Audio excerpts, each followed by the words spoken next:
Hello friends, आप सबका आपके अपने चैनल गोविंद लेक्चर्स में हार्दिक स्वागत है। तो कैसे हो आप सब? उम्मीद करता हूँ आप सब अच्छे होंगे और आप सबकी पढ़ाई भी अच्छी चल रही होगी।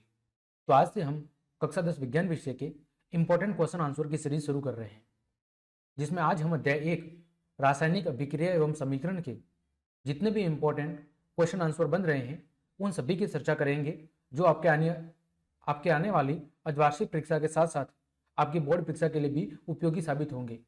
मैं पूरी उम्मीद के साथ कहता हूं कि आपकी आने वाली परीक्षाओं में इन्हीं इंपॉर्टेंट क्वेश्चन आंसर में से ज़्यादातर प्रश्न आपको देखने को मिलेंगे। तो आपसे रिक्वेस्ट है कि ज़्यादा से ज़्यादा इन प्रश्नों की प्रैक्टिस कीजिए, अपने मित्रों को शेयर कीजिए ताकि वो भी इसका फायदा उठा सके। तो चलिए क्लास शुरू करते हैं। हम बात कर रहे हैं कक्षा 10 विज्ञान विषय के अध्याय 1 रासायनिक अभिक्रिया एवं समीकरण की इंपॉर्टेंट क्वेश्चन आंसर की। देखें, पहला प्रश्न दिया गया है, निम्न प्रश्नों के उत्तर का सही विकल्प चयन कीजिए। आपको कुछ एमसीक्यू दिए गए हैं जिनमें से आपको सही उत्तर का चयन करना है।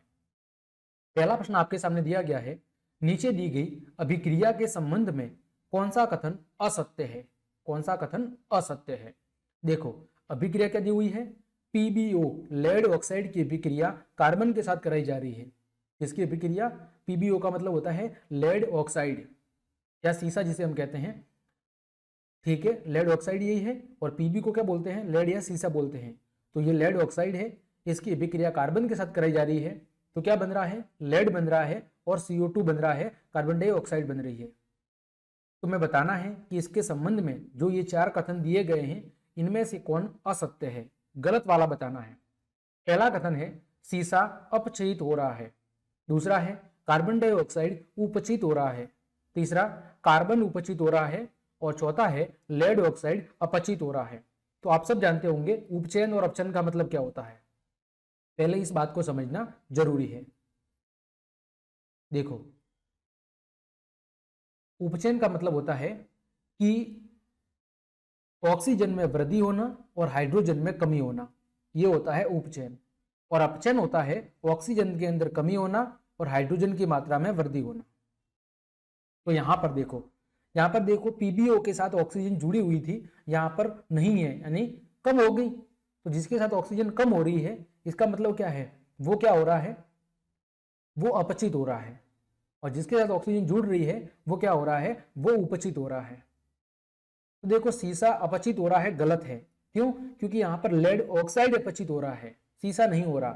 दूसरा, कार्बन डाइऑक्साइड उपचित हो रहा है, तो यह कथन भी क्या है? गलत है, क्योंकि कार्बन डाइऑक्साइड अपचित नहीं हो रहा है, कार्बन उपचित हो रहा है, क्योंकि कार्बन के साथ ऑक्सीजन जुड़ रही है। तो ये दोनों कथन गलत है। तो यानी ऑप्शन नंबर 1 आपका सही जवाब है कि इसके अंदर कार्बन का उपचयन हो रहा है क्योंकि कार्बन के साथ ऑक्सीजन जुड़ रही है, और लेड ऑक्साइड क्या हो रहा है? अपचित हो रहा है, क्योंकि यहां से ऑक्सीजन की मात्रा कम हो रही है।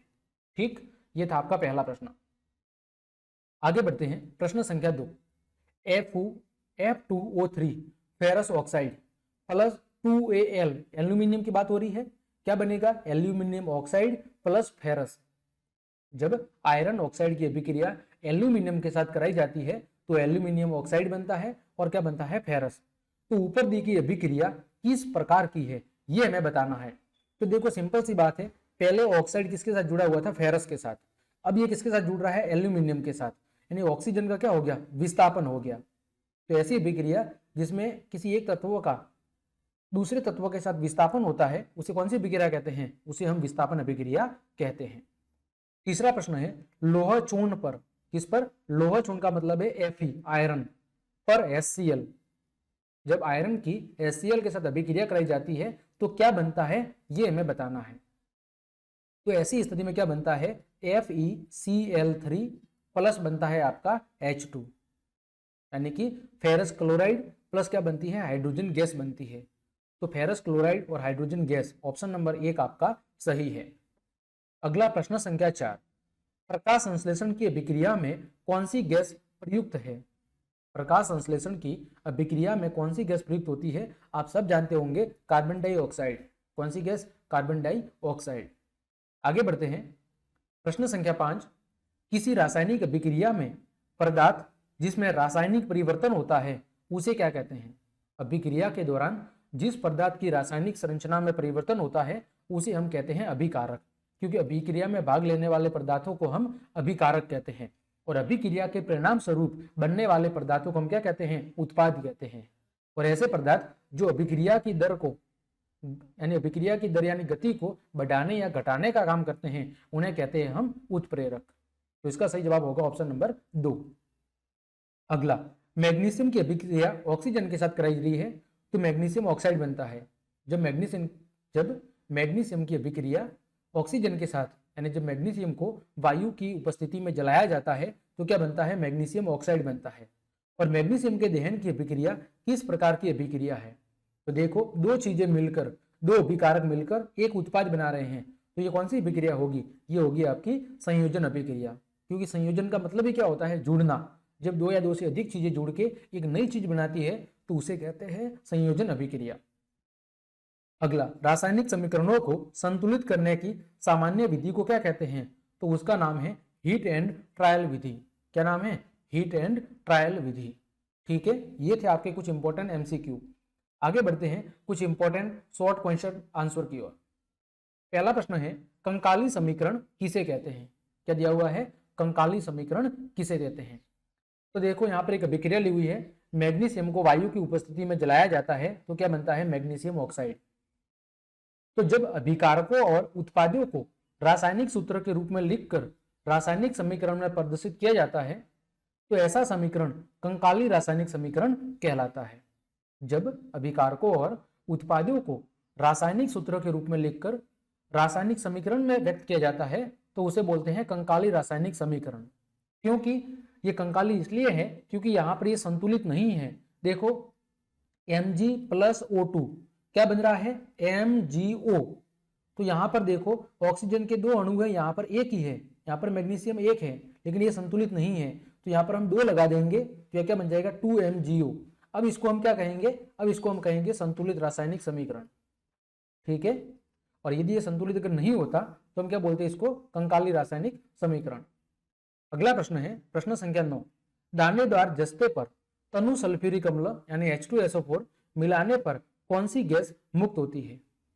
तो जब जिंक की अभिक्रिया H2SO4 के साथ कराई जाती है तो क्या बनता है? Zinc sulphate. और कौन सी गैस मुक्त होती है? तो हाइड्रोजन गैस यहाँ पर मुक्त होती है। अगला प्रश्न है, कोयले का दहन किस प्रकार की अभिक्रिया का उदाहरण है? कोयले के दहन का मतलब है जब कार्बन को वायु की उपस्थिति में जलाया जाता है तो क्या बनता है? Carbon dioxide. तो यहाँ पर दो अभिकारक मिलकर क्या बना रहे हैं? एक सिंगल उत्पाद बना रहे हैं, तो ये कौन सी अभिक्रिया होगी? ये होगी आपकी संयोजन अभिक्रिया। ठीक है, अगला प्रश्न है प्रश्न संख्या 11, संयोजन अभिक्रिया को उदाहरण सहित समझाइए। अभी मैंने बताया कि जब दो या दो से अधिक अभिकारक मिलके केवल एक उत्पाद का निर्माण करते हैं तो ऐसी अभिक्रिया आपकी संयोजन अभिक्रिया के नाम से जानी जाती है। जैसे CaO कैल्शियम ऑक्साइड की अभिक्रिया जब जल के साथ कराई जाती है, यानी बिना बुझे हुए चूने की अभिक्रिया जब जल के साथ कराई जाती है तो क्या बनता है? कैल्शियम हाइड्रो ऑक्साइड यानी बुझा हुआ चूना बनता है। तो यहाँ पर देखो, अभिकारक 1 और अभिकारक 2, इन दोनों अभिकारकों के मिलने से क्या बन रहा है? एक उत्पाद बन रहा है। ठीक है, इस वजह से इस अभिक्रिया को कहते हैं संयोजन अभिक्रिया। आगे बढ़ते हैं प्रश्न संख्या, इसी का दूसरा उदाहरण और दिया हुआ है, H2 प्लस O2 यानी जब जल और ऑक्सीजन की अभिक्रिया कराई जाती है तो क्या बनता है? H2O। सॉरी, जब हाइड्रोजन और ऑक्सीजन की अभिक्रिया कराई जाती है तो क्या बनता है? जल। तो यहाँ पर भी अभिकारक 2 है और उत्पाद 1 है, तो कौन सी अभिक्रिया होगी? ये संयोजन अभिक्रिया होगी। आगे बढ़ते हैं, ऊष्मासेपी रासायनिक अभिक्रिया किसे कहते हैं? उदाहरण सहित समझाइए। ऊष्मासेपी रासायनिक अभिक्रिया किसे कहते हैं? तो देखो, सेपी का मतलब क्या होता है? सेपी या सेपन का मतलब होता है बाहर निकलना। क्या नहीं होता है? बाहर निकलना यानी उत्सर्जित होना। तो हम कहेंगे ऐसी रासायनिक अभिक्रिया जिसमें उत्पाद के निर्माण के साथ साथ ऊष्मा भी उत्पन्न होती है, बाहर निकलती है, ऐसी अभिक्रिया को ऊष्मासेपी रासायनिक अभिक्रिया कहते हैं। ऐसी रासायनिक अभिक्रिया जिसमें उत्पाद के निर्माण के साथ साथ ऊष्मा भी उत्सर्जित होती है, बाहर की तरफ निकलती है, उसे कहते हैं ऊष्मासेपी रासायनिक अभिक्रिया।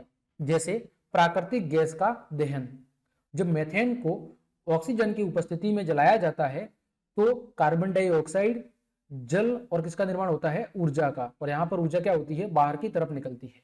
अतः ये कौन सी अभिक्रिया है? ये ऊष्मासेपी अभिक्रिया है।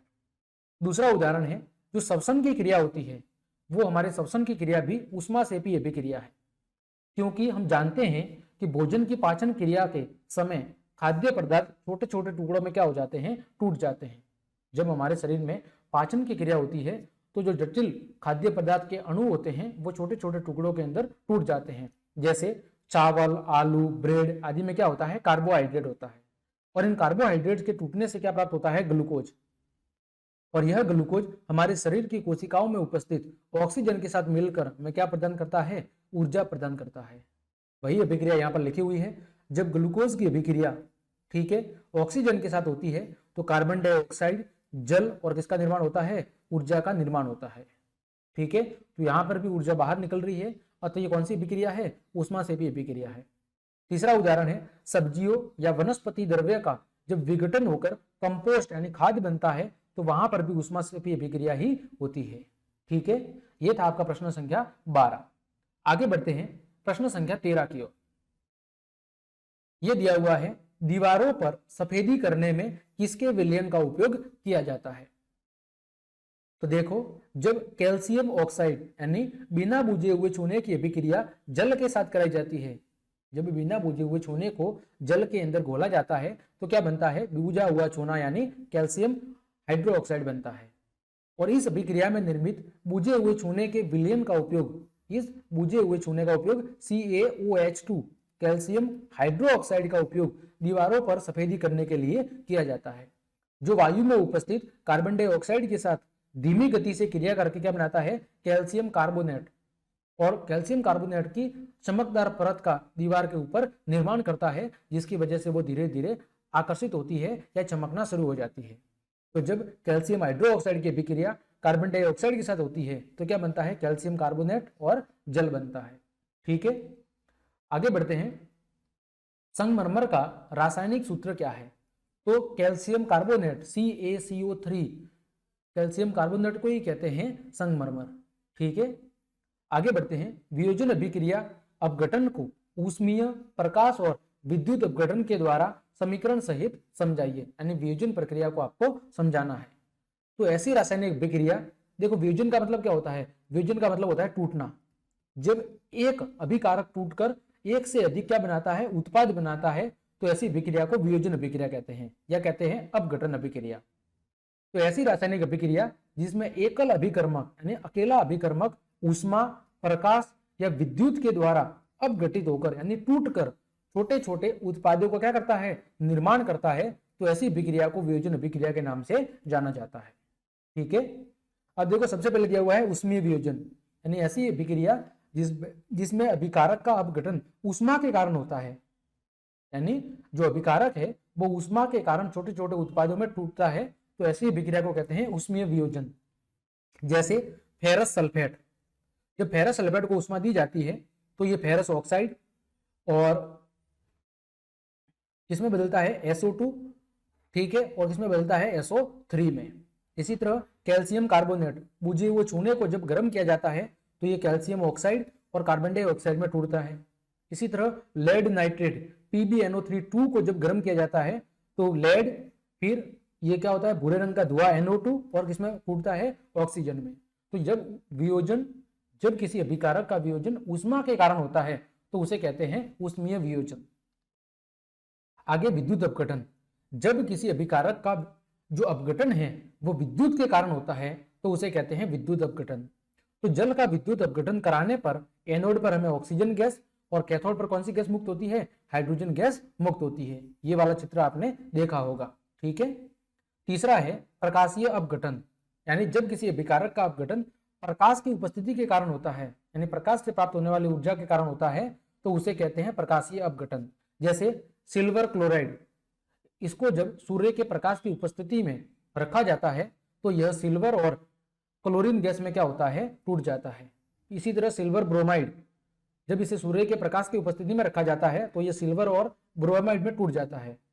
और इसी अभिक्रिया का उपयोग श्याम सफेद फोटोग्राफी के अंदर किया जाता है, यानी ब्लैक इन फोटोग्राफी के अंदर सिल्वर ब्रोमाइड का उपयोग किया जाता है। प्राचीन समय में जो रील आती थी ना, उस रील में इसी सिल्वर ब्रोमाइड का उपयोग किया जाता था। ठीक है, अगला प्रश्न, संयोजन व वियोजन अभिक्रिया एक दूसरे की विपरीत होती है, क्यों समझाइए। देखो नाम से पता चल रहा है, एक का नाम है संयोजन और दूसरे का नाम है वियोजन। ठीक है, संयोजन का मतलब होता है जोड़ना और वियोजन का मतलब होता है टूटना। ठीक है, तो संयोजन अभिक्रिया में क्या होता है कि दो या दो से अधिक अभिकारक मिलकर एक उत्पाद बनाते हैं, तो वो अभिक्रिया है संयोजन, यानी जिसमें दो या दो से अधिक अभिकारक जुड़कर एक नया उत्पाद बनाते हैं। जबकि वियोजन क्या है, इसमें एक अभिकारक टूटकर दो या दो से अधिक उत्पाद बनाता है। तो इस तरह हम कह सकते हैं कि दोनों अभिक्रिया एक दूसरे की क्या है, उल्टी है, विपरीत है। संयोजन में जहां दो या दो से अधिक अभिकारक जुड़ के एक उत्पाद बनाते हैं, वही वियोजन में एक अभिकारक टूटकर एक से अधिक क्या बनाता है, उत्पाद बनाता है। ठीक है, चलिए अगला प्रश्न है प्रश्न संख्या 17। 2G barium hydroxide, barium hydroxide में 1 ग्राम अमोनियम क्लोराइड को मिलाने पर होने वाली रासायनिक अभिक्रिया का समीकरण लिखो।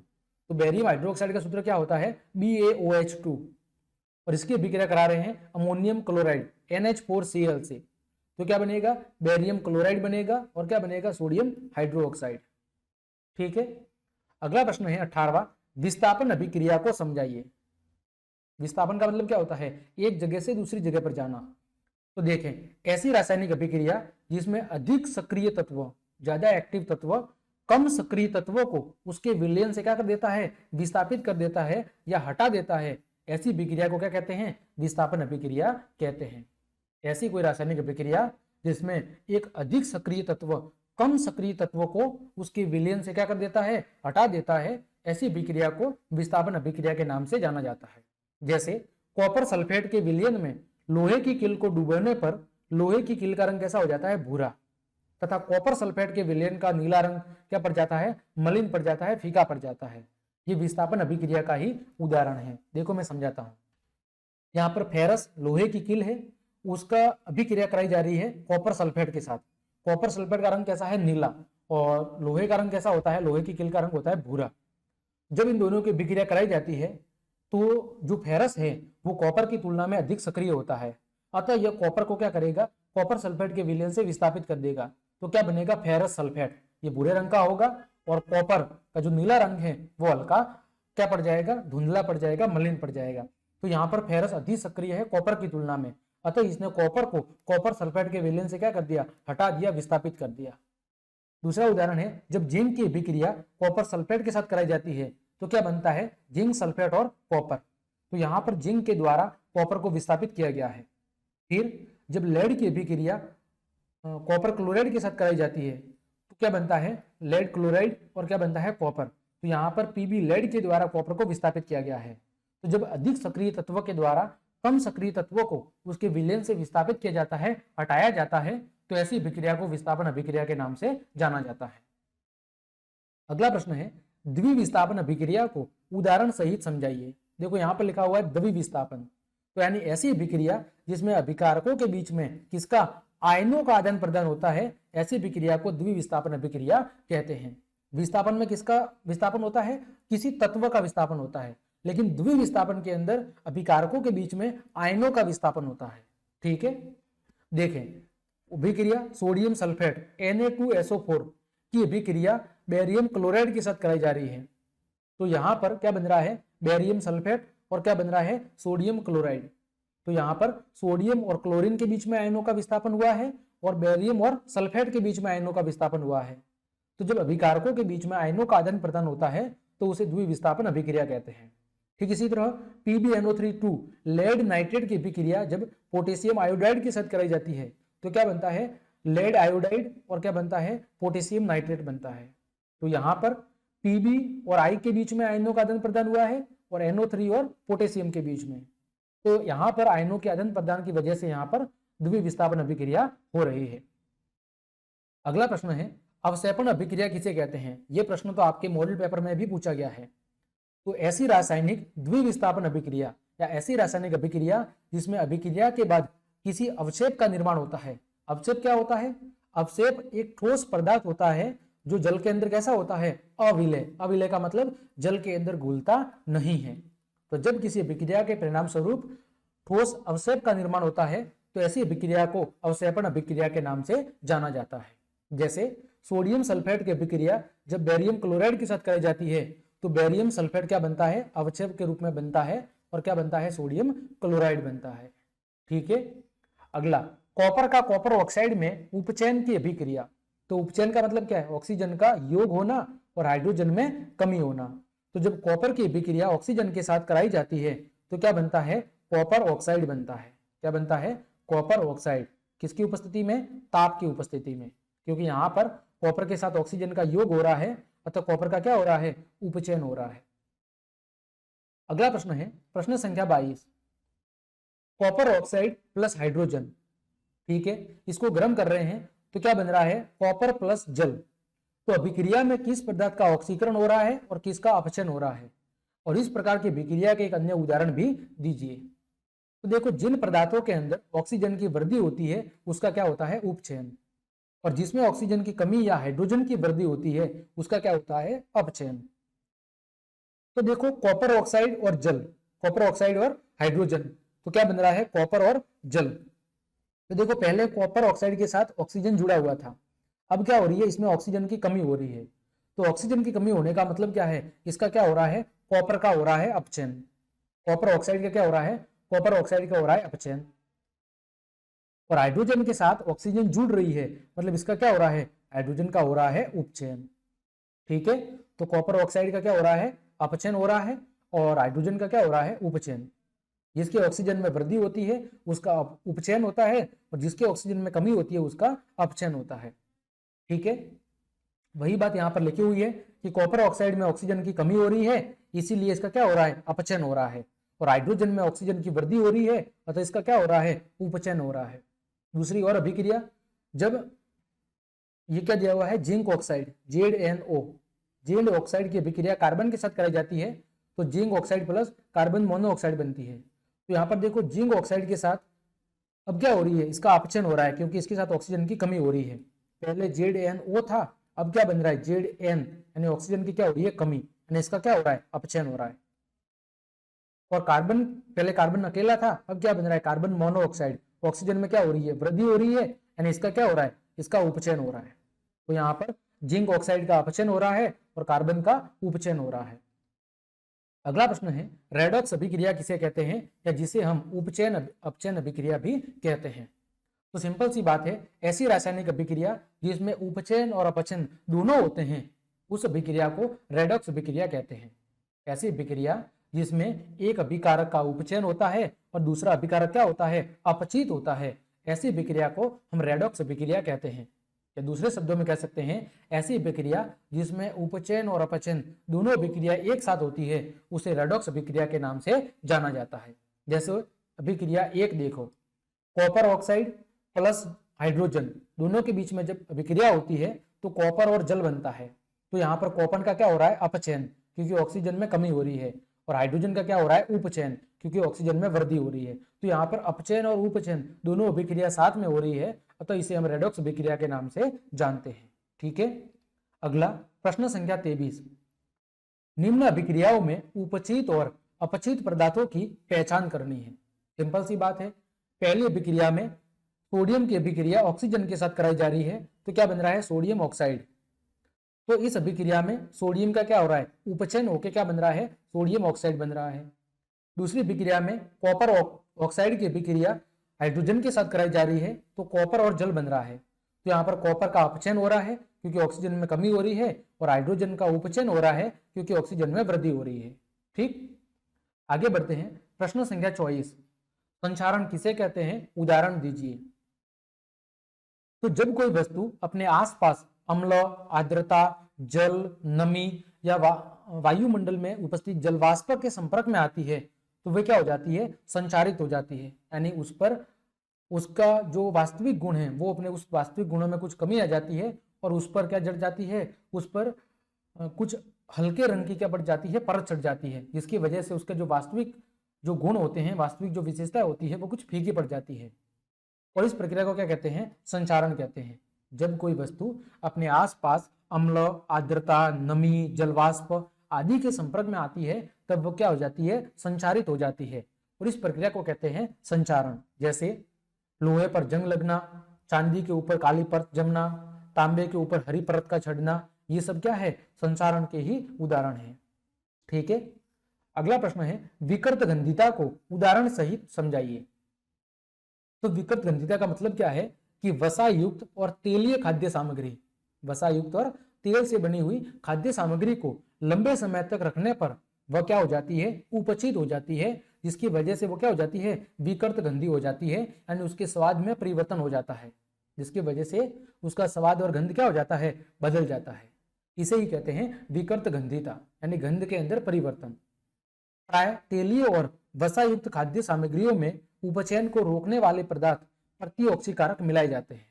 इस वजह से जो तेल और वसा युक्त जो खाद्य सामग्री होती है उसको पैकेट में बंद करने से पहले उसमें ऐसे पदार्थ मिलाए जाते हैं जो ऑक्सीजन से अभिक्रिया नहीं करते हैं। वायुरोधी बर्तनों में खाद्य सामग्री रखने से उपचयन की गति क्या हो जाती है, धीमी हो जाती है।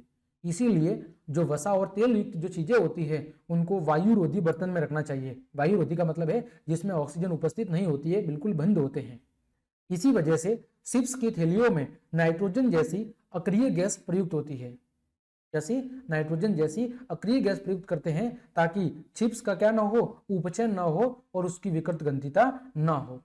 ठीक है, तो इस प्रकार हमने आपके अध्याय 1 रासायनिक अभिक्रिया और समीकरण के जितने भी इंपॉर्टेंट क्वेश्चन आंसर बन रहे थे उन सभी की चर्चा बहुत अच्छे से कर ली है। उम्मीद करता हूं आपकी आने वाली अर्धवार्षिक और वार्षिक दोनों ही परीक्षा के लिए ये प्रश्न काफी उपयोगी साबित होंगे और आपकी परीक्षा में कई सारे प्रश्न इनमें से देखने को मिलेंगे। तो बस आपसे छोटी सी रिक्वेस्ट है कि यदि आपको मेरी ये मेहनत पसंद आ रही है तो फिर लाइक, कमेंट, शेयर और सब्सक्राइब जरूर करें। आज के लिए इतना ही। जय हिंद, जय भारत।